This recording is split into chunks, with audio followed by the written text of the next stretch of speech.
So hello everyone and I welcome you all to Saurabh Pandey UPSC YouTube channel के अंदर। और discuss करते हैं 5 AM सीरीज़ है मॉर्निंग की। इसमें जो इंपॉर्टेंट करंट अफेयर्स हैं, जो एडवांस करंट अफेयर्स है वो आपका कवर किया जाता है।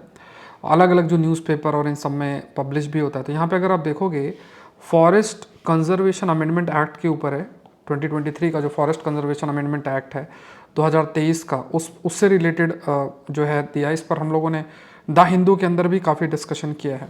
सो जो अमेंडमेंट है, इस अमेंडमेंट की अगर बात की जाए तो कई सारे पॉइंट्स हैं जो हमें पता भी होना चाहिए। और द हिंदू का सेशन अगर आपने अटेंड भी किया होगा तो उस पर भी हम लोगों ने कई सारे दूसरे जो आयाम हैं, एस्पेक्ट है, उसको जो है ऑलरेडी डिस्कस किया है। तो टॉपिक का जो नाम है वो दैट इज़ जो अमेंडमेंट है, ठीक है। रिसेंट जो अमेंडमेंट है उस कंटेक्स्ट में चीज़ें जाननी है, we have to know amendment है, ठीक है। तो यहाँ पे क्या है कि जो अमेंडमेंट है इसका एम क्या है कि खास तौर से जो अमेंडमेंट है इसका एम इन्होंने क्या हाईलाइट किया है कि जो भी क्लाइमेट चेंज है, क्लाइमेट चेंज एस्पेक्ट है, उसको कैसे टैकल किया जाए। क्लाइमेट चेंज है और इससे जो अपकमिंग चैलेंजेस आ रहे हैं इसको किस तरीके से टैकल किया जाए। जैसे मान लो और भी कई चैलेंजेस, मान लो डिफॉरेस्टेशन हो रहा है, तो डिफॉरेस्टेशन मतलब पेड़ की कटाई हो रही है, तो उसको किस तरीके से, उसके जो इम्पैक्ट है उसको किस तरीके से देखा जाए। फिर अफॉरेस्टेशन पे फोकस किया जा सके, अफॉरेस्टेशन पे फोकस किया जा सके। और प्रॉपर जो अफेक्टिव मैनेजमेंट है, प्रॉपर जो अफेक्टिव मैनेजमेंट है, उस अफेक्टिव मैनेजमेंट को लेकर आना। मतलब जो आपका फॉरेस्ट एरिया है उसका जो भी ये चैलेंजेस आ रहे हैं उन चैलेंजेस को ध्यान में रखते हुए एक जो अफेक्टिव मैनेजमेंट है उस अफेक्टिव मैनेजमेंट पर आपका फोकस करना, ये चीज़ जो है आपकी हाईलाइट की गई है। दूसरा इसमें कहा गया कि दूसरा जो एक एम ये भी रखा गया कि किस तरीके से जो इकोनॉमिक गेन है उसको अचीव किया जा सके। आर्थिक लेवल पे अगर फॉरेस्ट एरिया का यूज़ होता है तो उसका गेन जो है किस तरीके से अचीव किया जा सके है। एंड इसमें ये भी हाईलाइट किया गया है कि removing forest from the law jurisdiction and thereby facilitating various form of economic exploitation. मतलब अगर ज़रूरत पड़ती है तो उस हिसाब से जो फॉरेस्ट है उस फॉरेस्ट एरिया को रिमूव किया जा सके। और इसका ये क्रिटिसिज्म भी है। और फिर उसका जो इकोनॉमिक एक्सप्लॉयटेशन है that can be there, because अगर आप अलाउ कर रहे हैं और बहुत आसानी से इफ़ यू आर अलाउइंग कि जो आपका वी कैन से कि बहुत ही आसानी से अगर फॉरेस्ट को रिमूव किया जा सकता है, उसका इकोनॉमिक एक्सप्लॉयटेशन हो सकता है if there is such kind of thing, तो ये एक बड़ा चैलेंज है। मतलब इसमें फिर जो एक्सप्लॉयटेशन है देयर इज़ हाई पॉसिबिलिटी की जो एक्सप्लॉयटेशन है वो एक्सप्लॉयटेशन भी आपका वी कैन से जो एक्सप्लॉयटेशन है that is also a possibility कि एक्सप्लॉयटेशन भी आपका इंक्रीज आपका हो सकता है।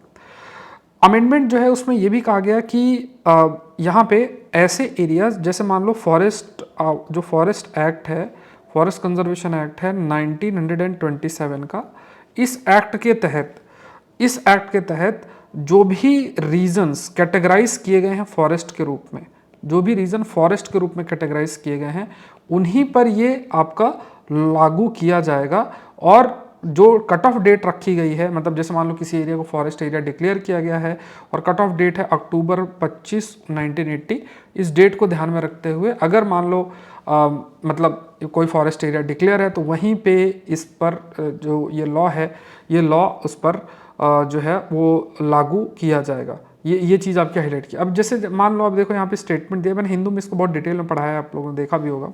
सो अमेंडमेंट का एम क्या है, क्लाइमेट चेंज जैसी चीज़ें जो इश्यूज़ हैं उसको ध्यान में रखना, साथ में अफेक्टिव मैनेजमेंट, अफॉरेस्टेशन, इन सब चीज़ों को ध्यान में रखना कि किस तरीके से हम प्रॉपर फॉरेस्ट एरिया का सही तरीके से मैनेजमेंट कर सकते हैं। फिर ये भी कहा गया कि ये जो एप्लीकेबल होगा forest that are converted for non forest use on or after December 12, 1996 and land which fall under the 200 kilometre from the China Pakistan border. तो ये देखो यहाँ पे क्या लिखा है, इट इज स्टेटिंग कि ये 200 किलोमीटर है।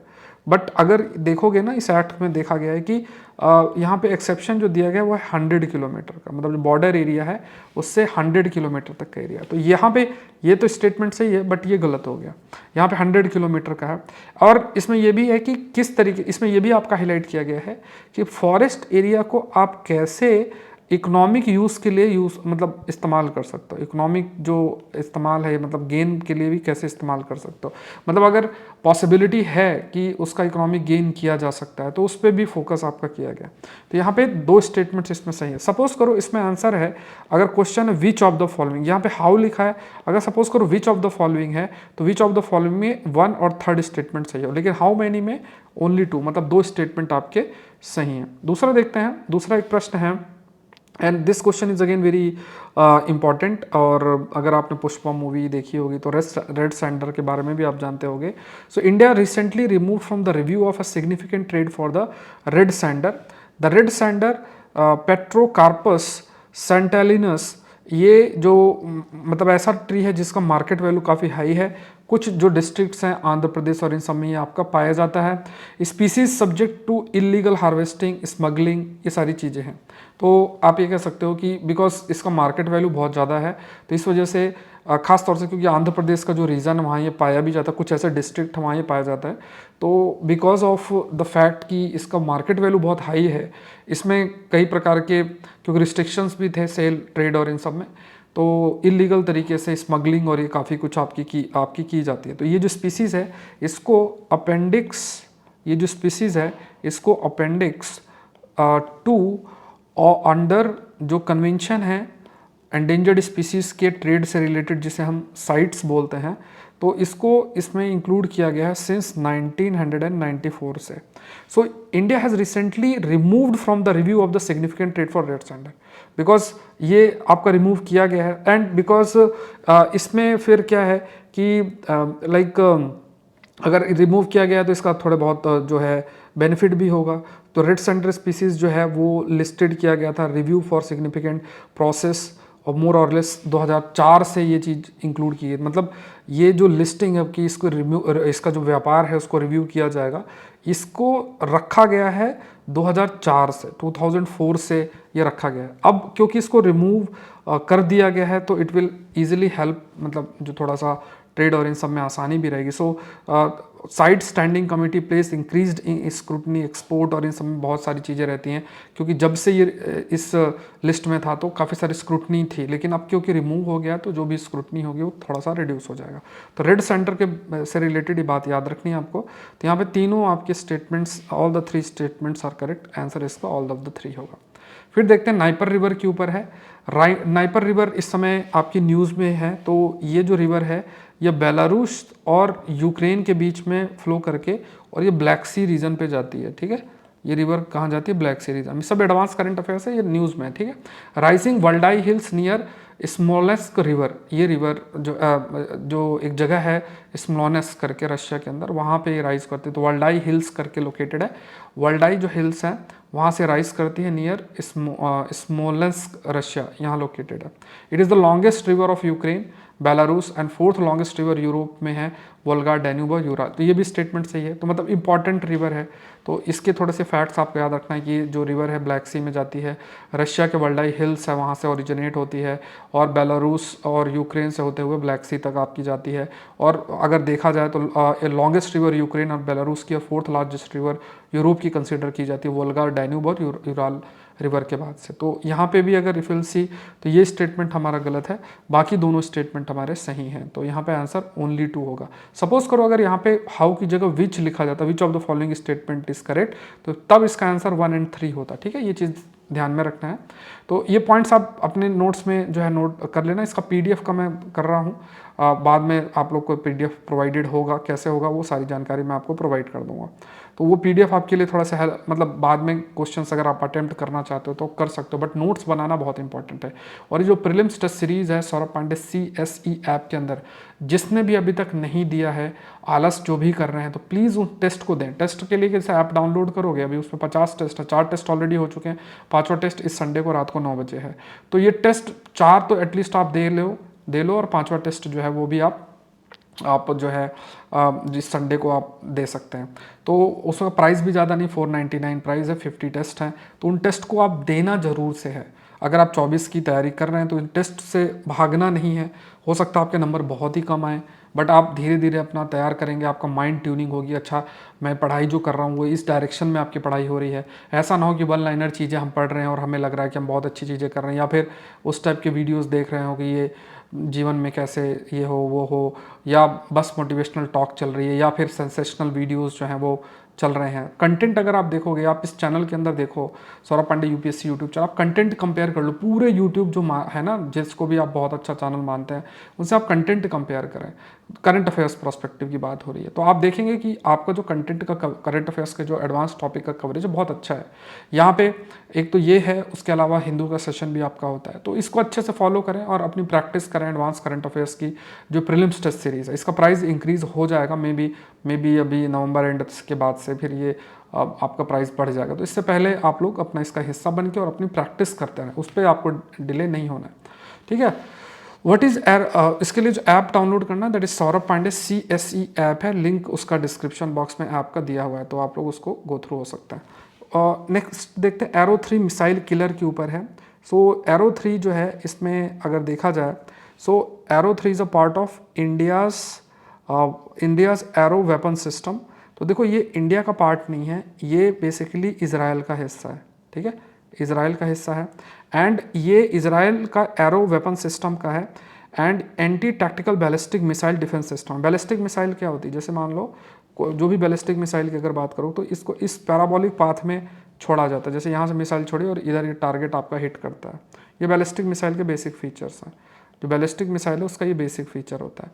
तो इनको टारगेट करने के लिए ये स्पेशल एरो 3 सिस्टम जो है इन्होंने इसराइल ने डेवलप किया गया। तो ये long range air defence system है, ये याद रखना, एयर डिफेंस सिस्टम है। और ये बैलिस्टिक मिसाइल को दूर से इंटरसेप्ट कर सकता है, वो 100 किलोमीटर्स और थोड़ा और ज़्यादा ग्रेटर रेंज के लिए। तो ये इंडिया का नहीं है, this is part of Israel part. तो यहाँ पे अभी ध्यान में रखना कि एरो 3 मिसाइल किलर न्यूज़ में था, तो ये क्या है, ये कुछ पॉइंट्स आप लोग नोट कर लें। देखो नोट्स आप बनाओगे कैसे, नोट्स बनाने का सबसे अच्छा तरीका, जैसे मान लो आपका जो भी पेज है इस तरीके से बीच में एक लाइन ऐसे खींचो और बहुत ही शॉर्ट में लिखो, ऐसे छोटा छोटा लिखते रहो, ठीक है, छोटे छोटे पॉइंट्स जो बता रहा हूँ लिखते जाओ।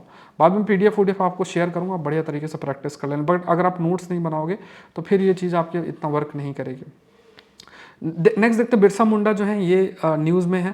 तो इन पे जैसे ऐसी चीज़ें जो हिस्टोरिकल कंटेक्स्ट में देखा जाए तो न्यूज़ में तो इम्पॉर्टेंट हो ही जाता है। तो ये क्या है, he was Indian tribal independence activist हैं, मुंडा ट्राइब से बिलोंग करते, तो ये इजीली आप कंक्लूड कर सकते हो। और मुंडा जो रिवोल्ट है वो उसके पीछे एक रीज़न यही था कि उनकी जो ज़मीन है, लोकल अथॉरिटीज़ और जो भी कॉलोनियल मतलब ब्रिटिशर्स थे वो ज़मीन पे कब्जा कर लिए थे, तो वो एक वजह था रिवोल्ट का।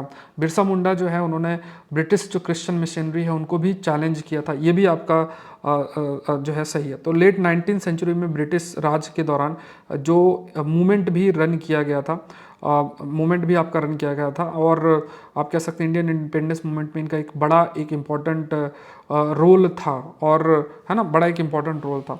तो यहाँ पे ये तीनों ही स्टेटमेंट आप को ध्यान में रखना, all the 3 statements are correct. Suppose करो विच ऑफ द फॉलोइंग अगर यहाँ पे होता तो यहाँ पे आंसर होता 1, 2 एंड 3, ठीक है। हाउ मेनी अगर लिखा है तो इसका आंसर होगा ऑल 3। तो ये पॉइंट्स आप नोट कर लेना। नेक्स्ट देखते हैं, वाधवान पोर्ट के ऊपर है। वाधवान जो पोर्ट है ये पोर्ट डेवलप किया गया जवाहरलाल नेहरू पोर्ट अथॉरिटी और महाराष्ट्र मैरीटाइम बोर्ड के द्वारा। ये कंस्ट्रक्ट किया गया 5 kilometre in the sea coast of Wadhwan village, Palghar district में है, ठीक है, महाराष्ट्र में। फिर प्रपोज्ड ग्रीन पोर्ट है जिसमें ग्रीन फ्यूल शिप्स को प्रोवाइड किया जाएगा to the port, and construction और ऑपरेशन जो प्लान किए गए हैं to keep the balance with the environmental issues, मतलब ये ग्रीन पोर्ट में जो एनवायरमेंटल एस्पेक्ट है उसको ध्यान में रखा जाएगा। एंड जैसे कई दूसरे जो लिक्विड है एलिजिबल ऑयल्स हैं जो कि इकोलॉजिकल बैलेंस के लिए मेंटेन करने में हेल्प करते हैं, उसमें उसके बेसिस में इसको रन किया जाएगा।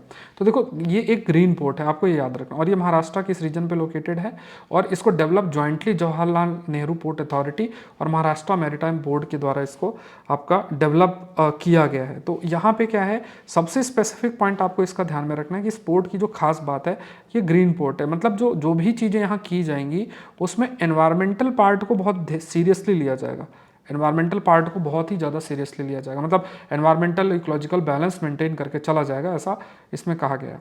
नेक्स्ट देखते हैं, some of the world big industrialist meat and dairy company have been promoting a new metric for measuring methane emission, जिसका GWP बोलते हैं, प्रोनाउंस्ड एज GWP स्टार।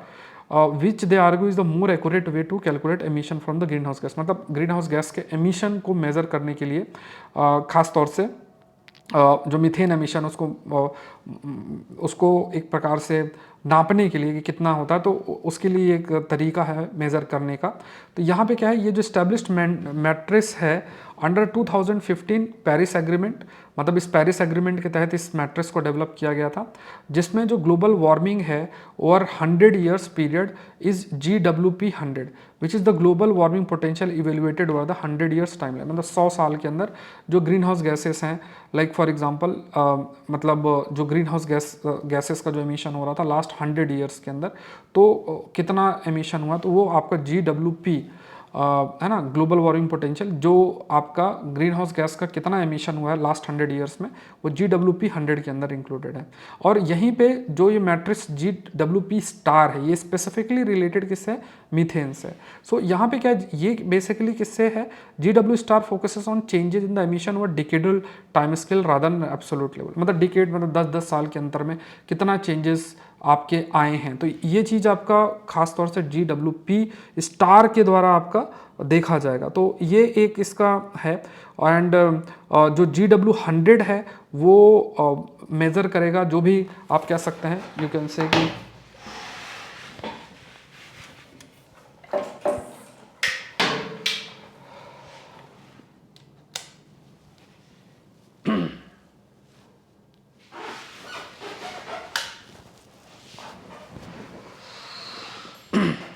तो GW जो 100 है, इफ़ यू कैन सी, तो जो GW100 है वो मेज़र करेगा warming effect of a non carbon dioxide greenhouse gases. ठीक है, नॉन कार्बन डाइऑक्साइड CO2 जो ग्रीन हाउस गैसेस है emitted at a given point of time related to an equal amount of CO2। मतलब non CO2 जो greenhouse gases हैं वो जो release हुई हैं उनको लेवल किया जाएगा टू CO2 के बराबर। जैसे मान लो 1 टन जो है नॉन CO2 जो गैस है, नॉन कार्बन डाइऑक्साइड जो गैस है, वो रिलीज हुई हैं लास्ट 100 ईयर्स को, फिर उसको कंपेयर किया जाएगा इक्वलेंट टू CO2 कि अच्छा CO2 के बराबर कितना होगा। तो ये बेसिक फोकस आपका GWP 100 के अंदर जो है रखा गया।